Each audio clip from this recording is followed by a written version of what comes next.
कौन से थे वो सीन्स जिन्होंने फैंस को किया कंफ्यूज? क्या केजीएफ चैप्टर 3 आएगी और कब आएगी? क्या केजीएफ फेस्टिवल कंटिन्यू रहेगा?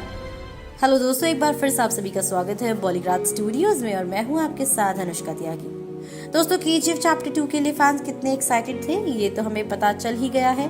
केजीएफ चैप्टर 2 14 अप्रैल को रिलीज हो चुकी है। इसने ब्लॉकबस्टर मूवीज बाहुबली और RRR के भी रिकॉर्ड तोड़ दिए हैं and now competing Hollywood from its huge box office collection।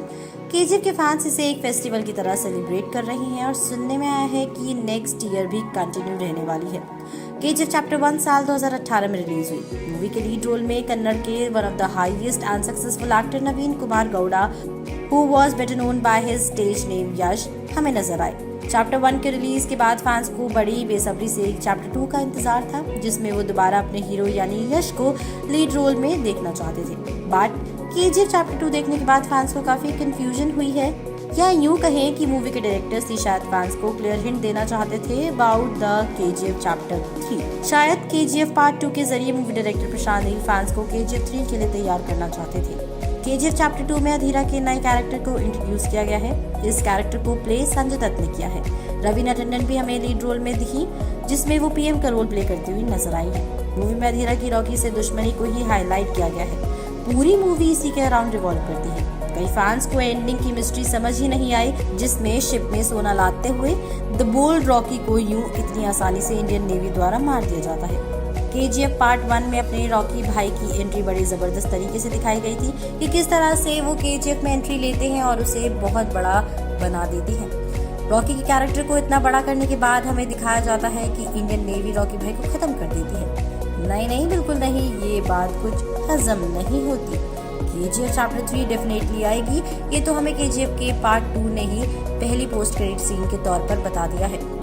Scene में जब लास्ट में अमेरिकन अथॉरिटी रमिका सेन यानी रवीना टंडन के पास आती हैं और कहती हैं कि उन्हें किसी भी हालत में रॉकी चाहिए, और उसमें ये भी बताया जाता है कि 1978 और 1991 के बीच में रॉकी ने 16 देशों में क्राइम किए होते हैं। इसी से हमें एक हिंट मिलती है कि केजीएफ पार्ट 3 में रॉकी के इंटरनेशनल क्राइम के बारे में बताया जाएगा। मूवी के एंड में रॉकी को डूबते हुए दिखाया गया है, तो शक इस पर भी जाता है कि उसकी मौत सच में हुई है या नहीं, या फिर इसके पीछे रॉकी का कोई प्लान होगा।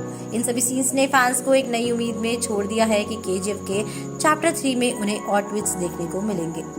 केजीएफ चैप्टर 3 में क्या क्या दिखाया जाएगा, इसके कई तरह के अनुमान लगाए जा रहे हैं। बताया जा रहा है कि केजीएफ चैप्टर 2 में जो सीन फास्ट फॉरवर्ड करके दिखाए गए हैं, उन्हीं को केजीएफ पार्ट 3 में क्लियर करके दिखाया जाएगा।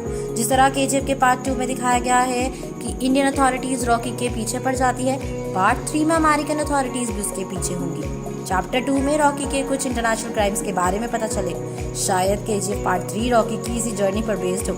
केजीएफ चैप्टर 3 के लास्ट सीन में हमें इंडोनेशिया और दुबई के शिप्स रॉकी की शिप के आसपास देखने को मिल सकते हैं। अब यही देखना है कि रॉकी ने कैसे इन सभी देशों में क्राइम्स किए और किस तरह से वो दोबारा एंट्री लेके इनको हैंडल करेंगे। ये सारी चीजें जिसको मूवी में साफ साफ नहीं दिखाया गया है, शायद यही अब पार्ट 3 में देखने को मिलेगी। तो दोस्तों, केजीएफ चैप्टर 3 के रिलीज से पहले डायरेक्टर प्रशांत नील अपनी एक और स्लो फिल्म सलार को रिलीज करेंगे, जिसमें हमें लीड रोल में very versatile south Indian actor Prabhas नजर आएंगे। प्रशांत नील मार्वल्स की ही तरह विजन लेकर केजीएफ को काफी आगे तक ले जाएंगे। ऐसा बताया जा रहा है कि वो इंडिया में मार्वल और डीसी के रिकॉर्ड तोड़ेंगे।